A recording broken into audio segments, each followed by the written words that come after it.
The two Roberts were Robert Colquhoun and Robert MacBryde, and both from working class Ayrshire backgrounds. They both won grants to go to Glasgow School of Art, and they went there in 1933, and they became lovers very quickly. I think the two of them were utterly inseparable. Inseparable emotionally, but also inseparable in terms of their work together. They consulted and discussed their work endlessly with each other. I think this thing perhaps of someone who's known your painting coming into the room, seeing that you're almost sort of blundering about and you're half looking for assistance, as it were. Sometimes they're able to tell you it's like restoring your sight. Things fall into place again and you're able to continue the painting. They were both very influenced by Cubism, Picasso's Cubism, and also by Georges Braque. I think he had a particular influence on MacBryde. In fact, MacBryde got the nickname MacBraque at one stage. Their work is almost impossible to tell apart at certain moments. We've got a terrific pair of greenish paintings done in 1944, Colquhoun's card player and MacBryde's chess player, and I think if you swap the labels around, no one would be able to tell the difference. All the paintings that have got two seem to me like a kind of repetition of their love affair. It's like their obsession on canvas. They didn't disguise the fact that they were gay. It's just that it wasn't something that would have been openly talked about.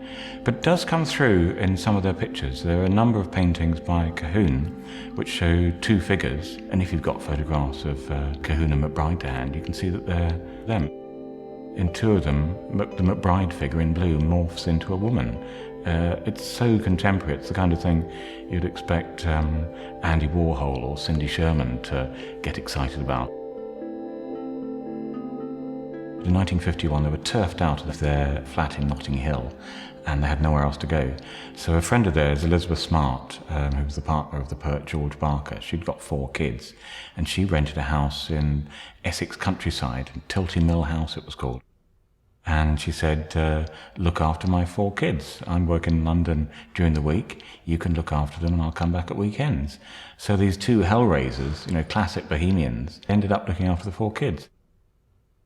Their fame had largely started to ebb then, and they just needed somewhere quiet to paint. And because Robert Colquhoun was the one who seemed to paint, we didn't really ever think of MacBryde as a painter. He was always the one who just looked after us. But then again, later on, we realised that he had been a painter and he had been doing his stuff, but probably on the side in the studio, whereas Colquhoun always seemed to be the presence there. MacBryde was actually very happy to be regarded as Colquhoun's lieutenant. He was the one who enabled Colquhoun to do his work. I think Colquhoun had more difficulty getting into the right frame of mind for painting. He was the more sort of moody, taciturn, explosive of the two.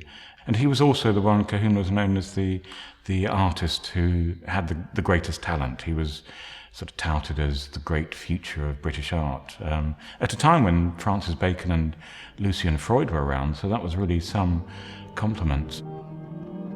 I think in the later 40s, when their reputations began to slide, they sold less, for all sorts of reasons. I think he's the one who took it most to heart.